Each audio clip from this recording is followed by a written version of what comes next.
Start the second hour of the class here. I'm going to have you guys try a couple problems. I want you to convert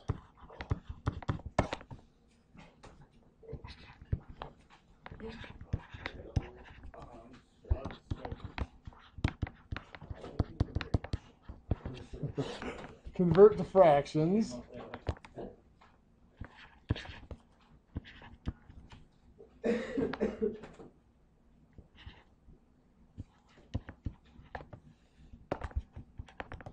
.485, 0.075, and 5.64. Convert those to fractions.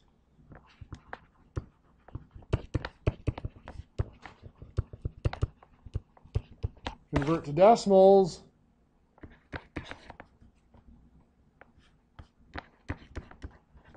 Four-fifths.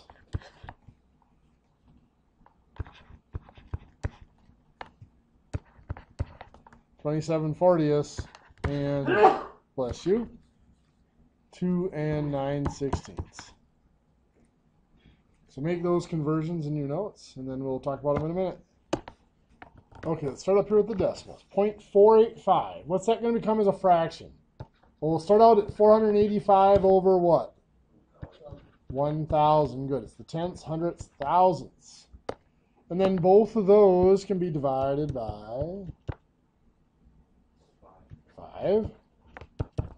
So what do we get? 97 over 200. Can that be reduced? No. Next, this is 75 over 1,000. Both those can be divided by 25. Give us 3 over 40. And finally, 5.64 is 5 and 64 hundredths. The part in front of the decimal point just becomes the whole number of our mixed number. 64 and 100 can both be divided by 4. Give me a 16 over 25. Is that our answer? Not quite. Got to put in the 5. Very good. How many of you had all 4 of those correct? Or all 3 of those? You got 4 out of 3. That's pretty good average, huh? Okay. Anybody have any questions on those? They're not sure of how I did them? Okay, down here. 4/5 is going to be 4 divided by 5. That's 0. We put in our decimal point and add a 0. 5 goes into 40 8 times. 0.8.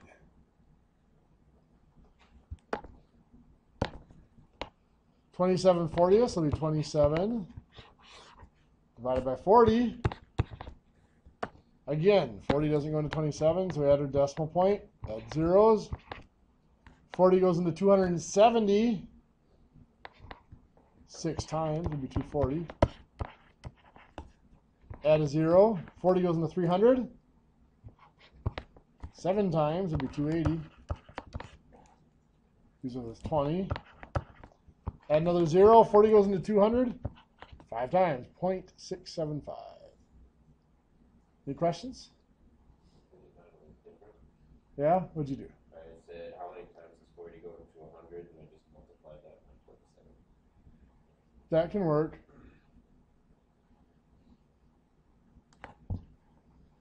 Okay, so 2 and 9/16. I'm going to ignore the 2 for now and just deal with the 9/16. 9 divided by 16. Of course, can't go in, so we put in a decimal point. 0, add a 0 here. 16 goes into 90. It's 5 times. 5 times 16 is 80. That's 10. What's next? Add a 0. 16 into 100. 6 times will be 96. Leaves us with 4. Add a 0. 16 into 40. Twice. That would be 32. 8. Add a 0. So now it's 80. 16 goes into 80. 5 times. 0.5625. Is that our answer? No, we cannot forget to 2. So it's 2.5625. There you go. How many of you had those three?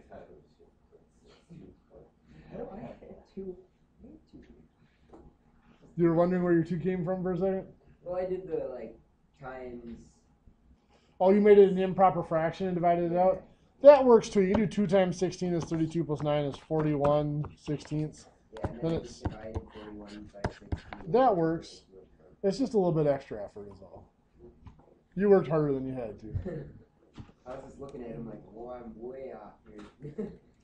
Yeah, as long as it gets you to the right place, if that makes more sense to you, that'll work fine every time. Yeah. Okay. So, applications of these.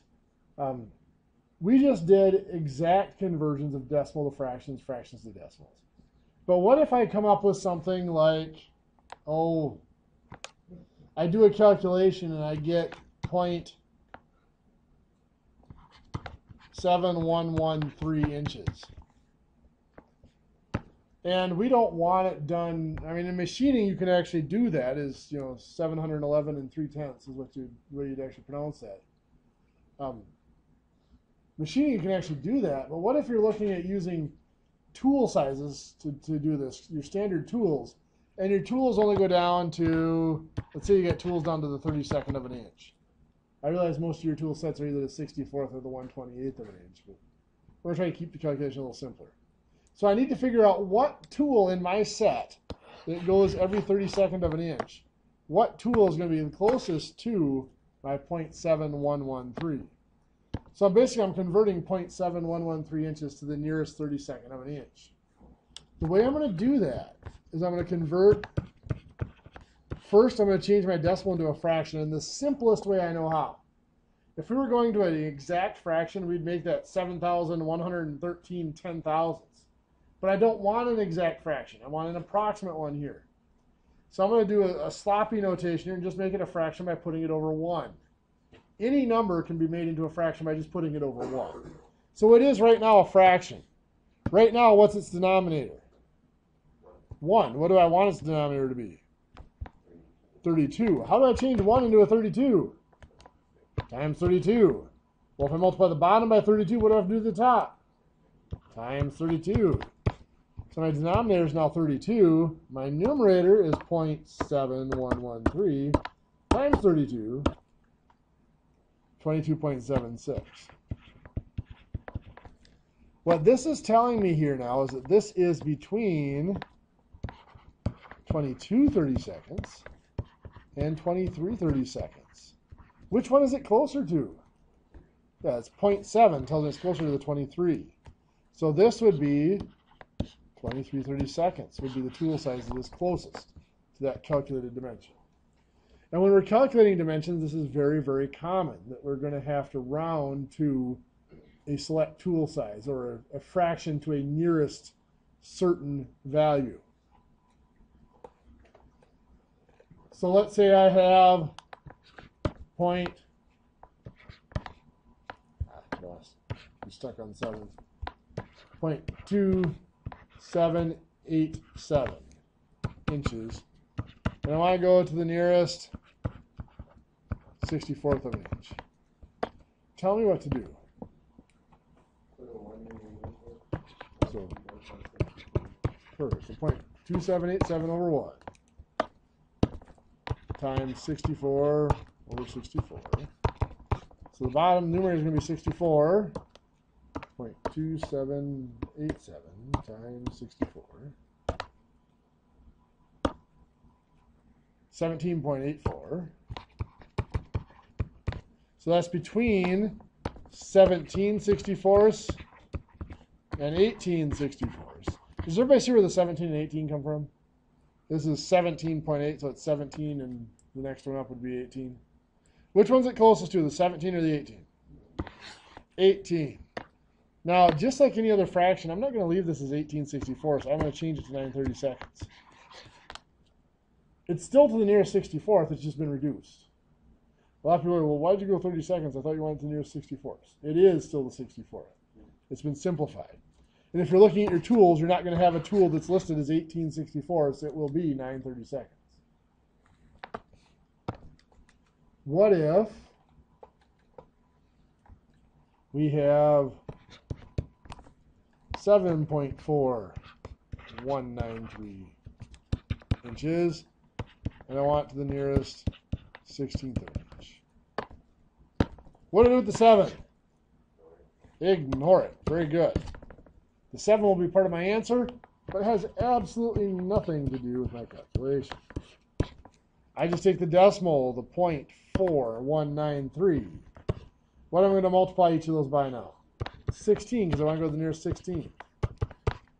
So the numerator of 16.4193 times 16 is 6.7. So again, it's between 6/16 and 7/16. Which is it closer to? 7. Every one of these is rounded up. So we get 7 and 7/16 inches.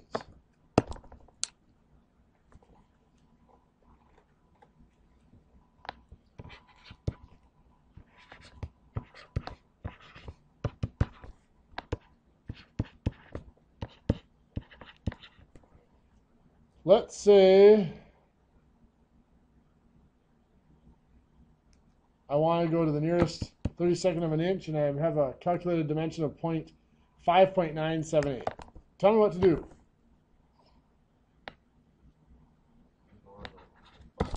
Okay, ignore the 5. Okay, so I just use the 0.978.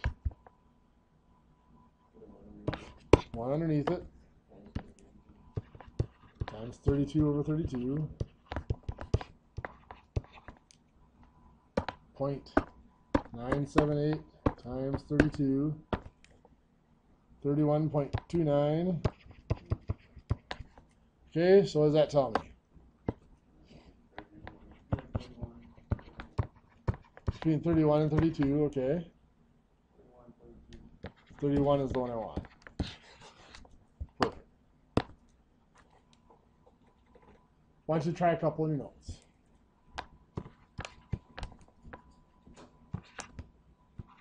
What was this converting To the nearest given fraction.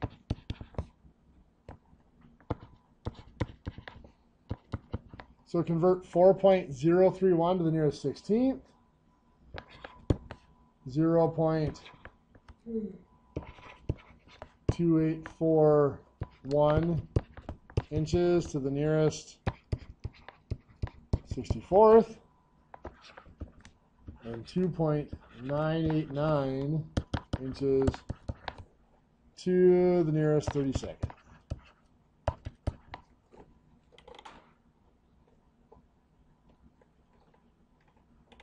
So do those three quick. So for the first one, we ignore the 4 to begin with. 0.031 over 1. We'll multiply by 16 on top and bottom. On bottom we get 16. What do we get on top? 0.496. That's saying it's between 0/16 and 1/16. Which one is it closer to? 0. So that's just 4 inches. There is no fraction, no 16ths. So the next one down here, 0.2841, we put it over 1 times 64.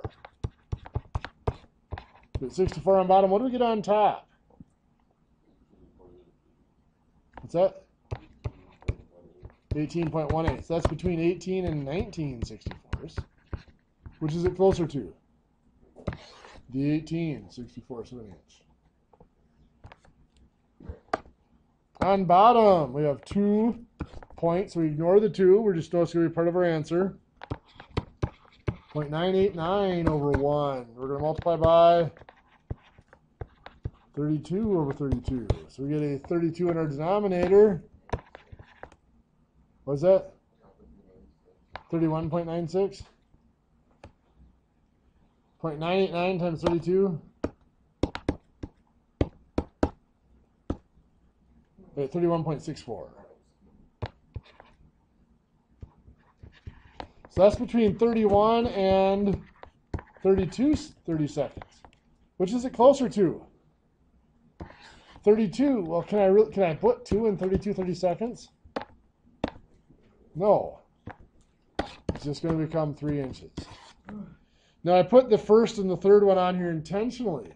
Sometimes when we're doing this, even though there is a significant decimal there, it's less than half of one of the units we're looking at. In that case, it just ends up being 0. So we just have whole inches. Here, it was large enough that it would round up to the next inch. So we have to be careful for those. Anybody have all 3 of those right? Any questions on how to do those?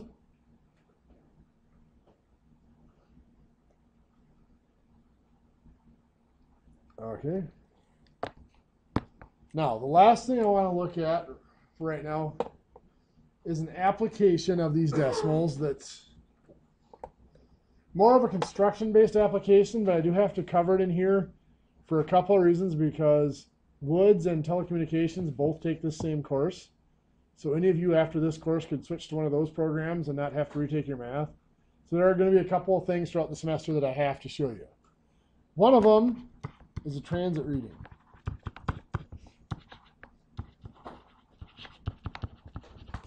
Depending on what type of stake you're using. What a transit is it's just like a telescope. But when you look through the scope, it's actually almost like a gun scope. It has crosshairs in it. In fact, usually it doesn't even have the vertical line. It just has the horizontal line. Then it has gradients like this on it. And when you look through that, you're looking at a stake that you have in the ground. And that stake is actually a ruler. In fact, some people, if they want to get by cheaply, they just take an old tape measure and they tack it to the side of a stick and they hold that up, and you can use that. An actual surveying stake, or a stake that is designed to go with your transit, is divided up a little more precisely. Usually, at the very least, it's divided up in tenths of an inch. So when you look at it, this might be labeled 64.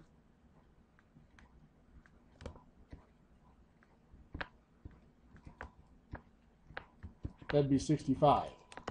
So if you're looking at this, come on. Let's say you're looking at this through a scope.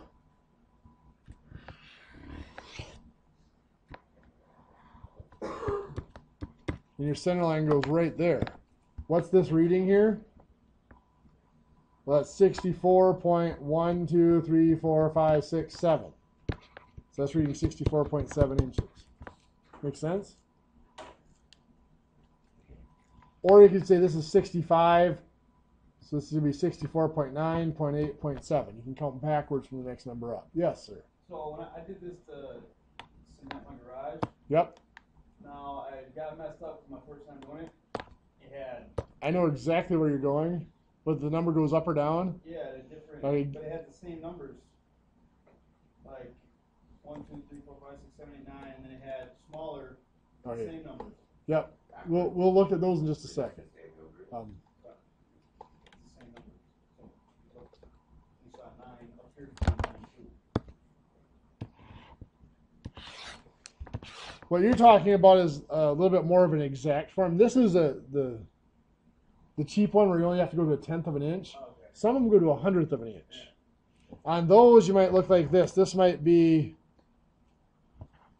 47.3. It might actually look like this. That 47.3 is to the top of the line. Then there might be a line that looks like this. This is 47.31. This is for the top. The bottom of the line is 47.31. Top of the line is 47.32. 47.33. 47.34. 47.35. 47.36. 47.37. 47.38. 40. Broke up. Yep. So the top of this is 47.4. So this is labeled 1, 2, 3, 4, 5, 6, 7, 8, 9. And oftentimes they're not even labeled there. So you might have, and this might not even be labeled 47.3. It might be just labeled 3, and then the 47 whole inches is down there somewhere. That's how it was. Yeah. Like that. So you have a big band like this that's labeled 47.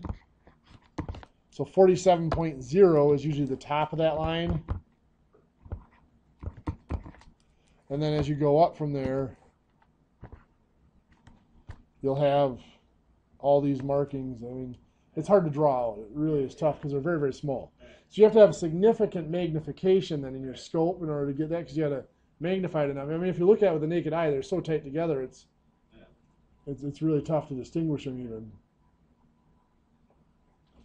The problem with that type is the line on your scope is big enough.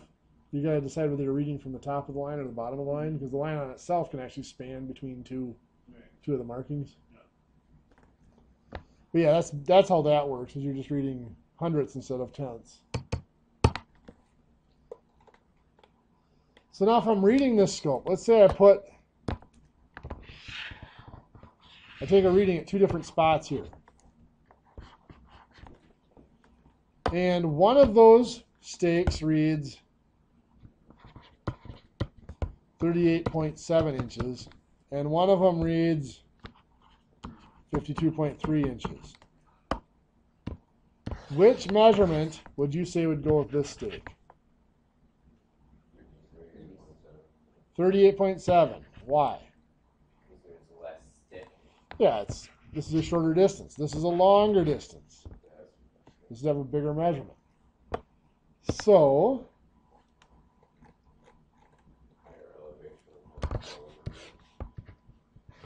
here's my scope. So I have a reference point right here. Set my stake. Read my scope, and this reading is 73.7 inches. I want to find a spot here that is 8.2 inches lower. What should my reading be here? Do I take 73.7 and subtract 8.2? No. I add it. This is lower, it's going to be further below the scope. So I'm actually, even though I'm going lower, I have to add. So 81.9 inches is the reading I'm looking at. Now, I've seen very, very experienced contractors mess this up. Years ago, I used to do a lot of concrete work in the summers. Years ago, I did a concrete manure pit and barnyard job up by Cumberland. I think the June Dairy Breakfast has been at this farm a couple of times since then. Large Guernsey farm up there. I won't mention the name just because. The contractor that came in to do the milk house was supposed to be like this, with a drain not quite exactly in the middle, but really close in the middle. The drain was supposed to be 2 inches lower than the walls, and it was supposed to slope down into the drain in all directions. And I know the contractor, very reputable contractor, has been in business longer than I had been, and I don't know if he did it or if one of his guys did it. They took the elevation at the wall, subtracted 2 inches, set the pipe in the middle for the drain at that elevation. What'd they just do? Yeah, now instead of that drain being the lowest spot in the floor like it was supposed to be, it was now the highest spot in the floor. Guess what happened to that floor? Had to be busted out and started over.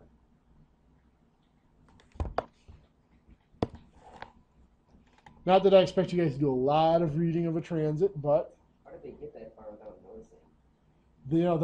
that kind of surprised me too, that when you're pouring the concrete, don't you notice that your grade stick is, your screed board is high in the middle, but If you scrape the edges, it won't go through the middle. yeah, it surprised me. It's just like,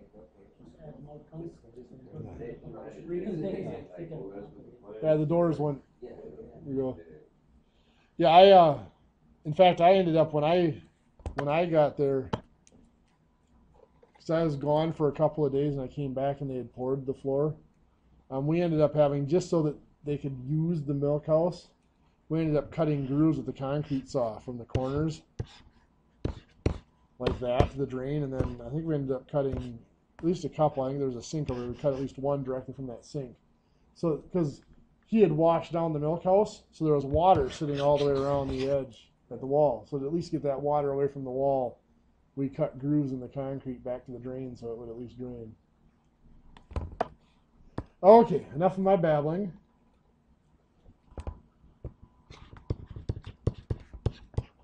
Unit 15 in the little book deals with fraction to decimal conversions and stuff like that. So I'll have you work on that.